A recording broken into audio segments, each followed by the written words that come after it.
Bonjour à toutes et à tous, j'espère que vous allez bien. Bienvenue sur les randonneurs du passé. Aujourd'hui, je me trouve à Saint-Cybardeau en Charente pour faire un tracé antique. Nous allons partir 2000 ans en arrière pour faire une voie romaine et un site romain unique en Charente. L'intro de cette vidéo, ce ne sera pas moi qui va la monter. J'ai un ami à moi qui s'appelle Lucas Montage, que vous trouvez sur YouTube et Instagram. Je mettrai tous les liens en description. On fait un partenariat ensemble parce que c'est un monteur professionnel. Il va monter cette vidéo là parce que c'est une personne qui est très dynamique, qui travaille super bien. Vous de juger le montage de cette vidéo. Si vous êtes content et si son travail vous plaît, tous les liens en description et puis vous n'avez plus qu'à l'appeler tout ça pour vous faire vos propres, qu'il fasse votre propre montage. Maintenant, c'est parti pour l'aventure. Go!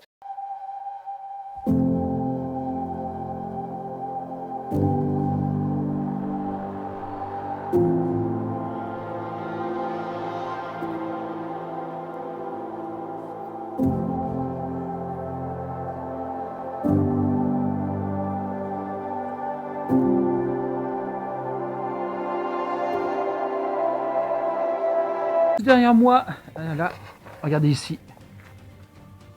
Malheureusement, elle est fermée, mais c'est l'église Saint-Cybardeau, pardon, je vais y arriver. Et cette église-là date du XIe siècle. Nous maintenant, on trace pour l'aventure. Hein. Et j'ai oublié, le parcours, il est bleu et ça fait à peu près 16 km. Allez, go! L'ancien lavoir du village. Encore les poutres, je pense qu'ils sont d'origine. Premier lavoir de Saint-Cybardeau, je sais pas si on a peut-être un autre ou pas. On va continuer sur cette lancée.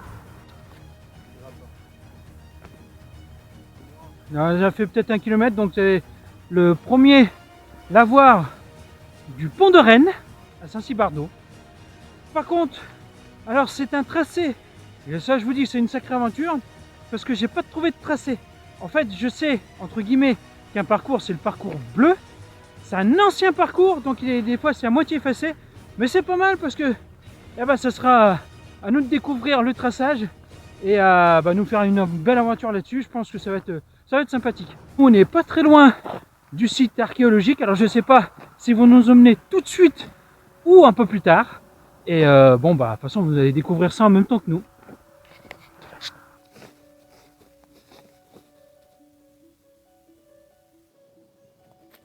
On cherche un peu le parcours, mais c'est génial parce que ça fait une sacrée aventure. Parce que là, les trucs sont un petit peu effacés, tout ça, mais bon, on arrive à se repérer quand même. Là, c'est bien parce qu'on passe sur des petits chemins. Voilà, il y a un champ de vigne.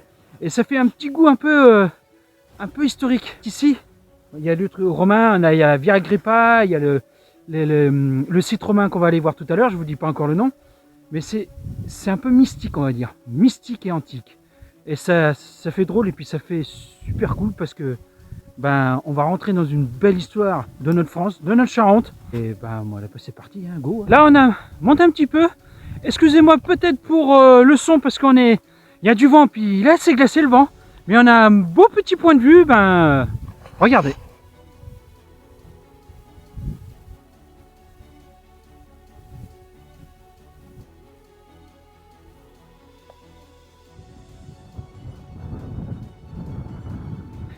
Un petit point de vue qui est sympathique. Moi je suis au milieu des champs, ça fait du bien de sortir et je suis avec mes deux enfants, mes deux garçons.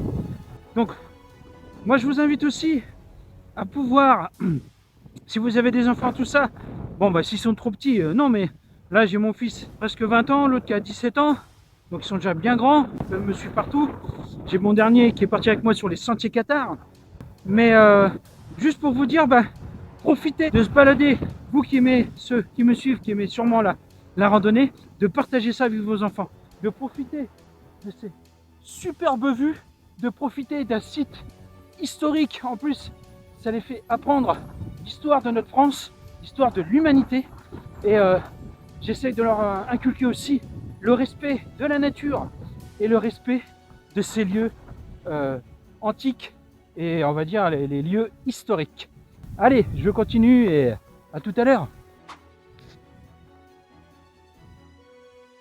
Traverser ces petits hameaux là, c'est sympathique. Et c'est vraiment bien d'avoir des gens qui puissent rénover ces vieilles bâtisses, qui les rachètent et les rénovent.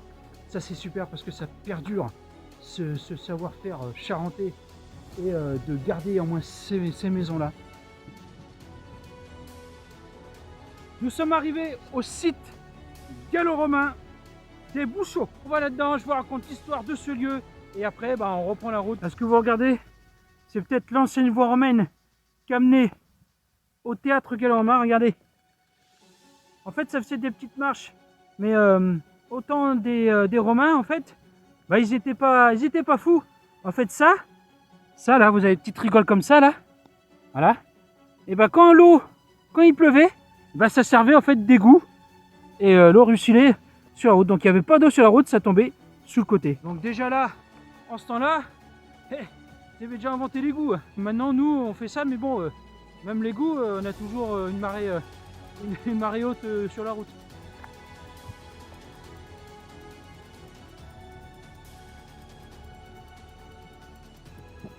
Bon, ça y est, nous sommes arrivés. Nous sommes au sanctuaire. C'était un endroit religieux. Là, on va faire une visite en musique. Juste après la visite, je vous raconte l'histoire du sanctuaire et des différentes places qu'il y a autour de nous, avec les petits panneaux explicatifs. Allez, c'est parti!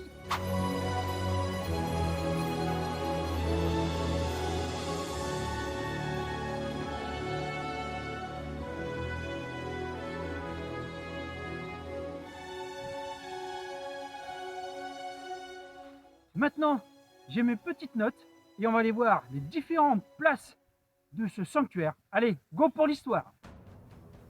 Le théâtre gallo-romain des Bouchots est situé sur le territoire de la commune de Saint-Cybardeau, dans le département de la Charente, le long de la Via Agrippa qui faisait Sainte à Lyon, dit chemin des Romains ou chemin chaussé. Les ruines du théâtre gallo-romain des Bouchots sont encore d'une concavité naturelle dans le flanc d'une colline qui accueille un sanctuaire à son sommet. Maintenant que vous avez le global, on raconte l'histoire du sanctuaire. Situé au sommet de la colline, en haut du théâtre, est un péristyle enserré de deux ensembles, de l'un qui date du 1er siècle et l'autre de la fin du 2e siècle ou au début du 3e siècle. L'ère orientale et la plus ancienne ont été découverts les fondations de deux temples de plans différents, un temple octogonal et un temple rectangulaire. Lors des fouilles du temple octogonal, de tradition celtique, donc déjà bien avant les Romains, les archéologues ont découvert un grand nombre de pièces de monnaie datant du 1er siècle.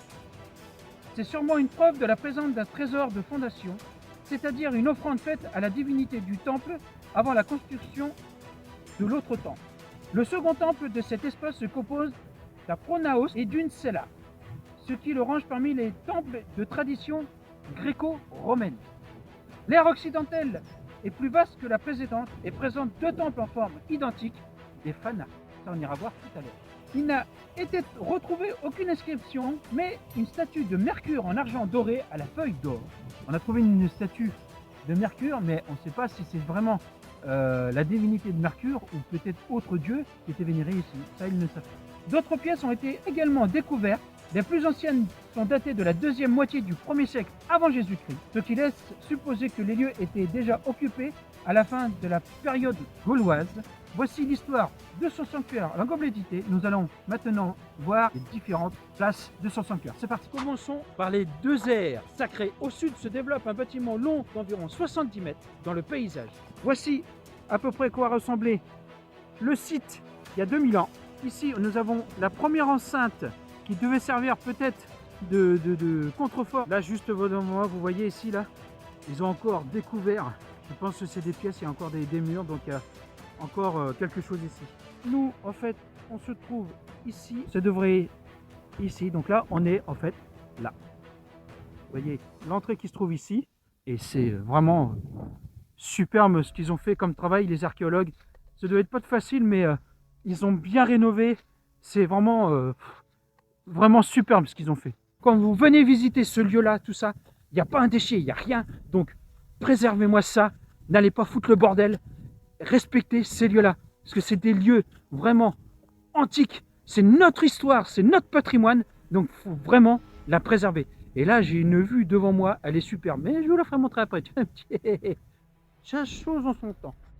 Les temples de l'ère sacrée orientale. Le premier temple est en forme d'octogonale et rappelle la tradition celtique. Un dépôt monétaire contemporain de la construction du sanctuaire, début du 1er siècle après Jésus. Un second édifice de forme carrée a été complété par l'ajout d'un vestibule, pronaos. Peut-être qu'avant il y avait eu les Gaulois qui avaient pris ce site qui était peut-être sacré pour les Gaulois.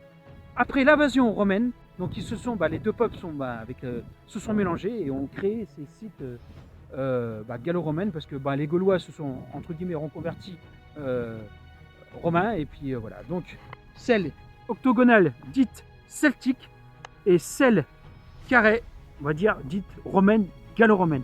Et si on voit bien, c'est vrai que celle octogonale est entre guillemets plus simple que celle romaine, celle de Romain qui présente deux petites pièces, donc peut-être l'entrée ici et le temple en lui-même ici. Les Romains étaient plus fins, ils étaient plus méticuleux sur l'architecture qu'étaient nos ancêtres les Gaulois. Regardez-moi ça.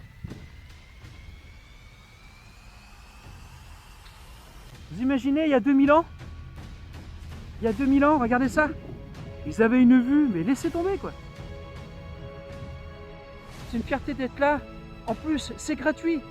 Vous pouvez aller visiter, donc faites attention aussi, respectez ces lieux-là. Il y a une maison du patrimoine qui est juste à côté, qui coûte à peu près 3 ou 4 euros. Là où ils ont découvert, je pense qu'il y a les monnaies, tout ça, et ils expliquent mieux en fait le site gallo-romain. Maintenant, nous allons passer au théâtre, juste en face de moi. Et là, ça va être magnifique. Allez, c'est parti. Je suis tout en haut du théâtre gallo-romain. C'est parti pour cette super découverte. Je vous montre, on fait la visite et je vous raconte l'histoire de ce lieu unique et magnifique. Donc la vocation du sanctuaire est du théâtre. Donc là on parle du théâtre. On ignore le nom des divinités qui étaient vénérées dans le sanctuaire.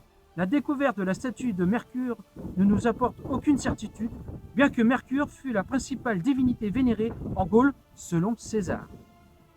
De toute évidence, le théâtre n'est pas un bâtiment voué au loisir, mais à des cérémonies religieuses. Associé à des sanctuaires de tradition celtique, il était lié au culte impérial lors des cérémonies. Le site des Bouchots offre donc une superbe illustration de ce que fut le monde gallo-romain.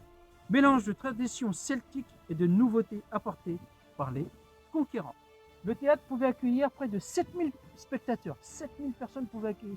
C'est énorme, 7000. Notre Charente, elle est belle. Et notre Charente, elle est vraiment historiquement l'une des meilleures régions et départements historiques. Les populations se retrouvaient dans ce lieu pour assister principalement à des pantomimes, spectacles de danse illustrés par des gestes et accompagnés de musique, mettant ainsi la culture romaine à la portée de tous. Avec une vue en face, regardez-moi ça, c'est magnifique. Donc, maintenant, clos cette visite et cette histoire de ce lieu unique en Charente. Là, je suis devant le panneau où ils expliquent qu'ils font les rénovations. Donc merci aussi au département de la Charente et maîtrise de l'ouvrage. Maîtrise d'œuvre, art et site, architecte du patrimoine, cabinet Dubois, économiste de la construction, opérateur archéologique, Arcumine SARL, les entreprises, donc maçonnerie, taille et pierre, les compagnons de Saint-Jacques, serrurerie ATS Access et électricité, allez et compagnie. Merci à ces gens-là qui prennent du temps, qui rénovent ce beau patrimoine charentais, mondial aussi, parce que c'est des sites qu'il y a partout dans le monde, donc c'est un site mondial aussi. Réservez ça et en espérant qu'ils découvrent encore beaucoup de choses, parce que derrière cette pancarte, il y a encore une fouille, donc ils ont encore découvert autre chose.